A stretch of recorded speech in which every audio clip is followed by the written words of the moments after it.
have my grandmother's bat necklace.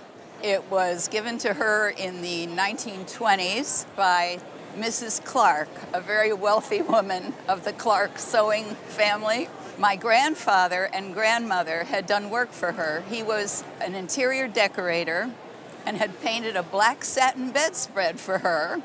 And my grandmother was a fabulous seamstress and had done some work for her.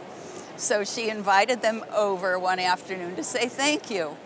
My grandmother admired the necklace that was hanging around her neck, and Mrs. Clark, much to her amazement, took it off and hung it on her and said, "It is yours. Thank you so much."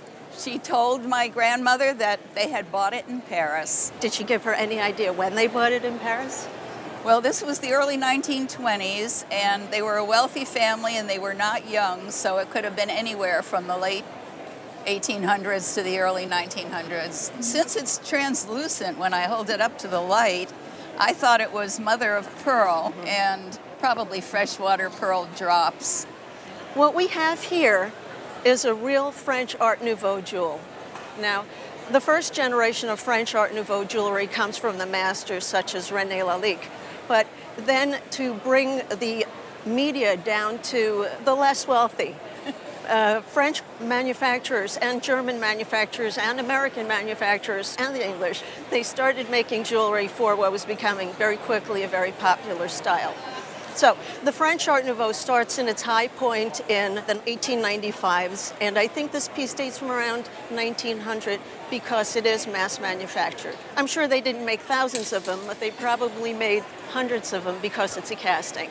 The necklace is made out of cast sterling silver, and those are indeed seed pearls on the bottom. The material on the bat's wing is plique-jour enamel. It's backless glass enamel, and if we illuminate it from behind, you can see that it's fairly translucent, like a stained glass window. Yeah. This is a jewel that we call a festoon necklace. Festoon necklaces are wonderful. They're better than just a straight necklace. And it's a bat, which a lot of people don't like. They think it's a menacing creature. But in fact, the iconography of a bat comes from the Japanese influence on the Art Nouveau. In the Chinese iconography, it's a symbol of good luck. This is a great piece of jewelry. It's bold, it's big, it's extremely wearable. A fair auction estimate for this piece is in the range of $4,000 to $6,000. Really? I'm shocked.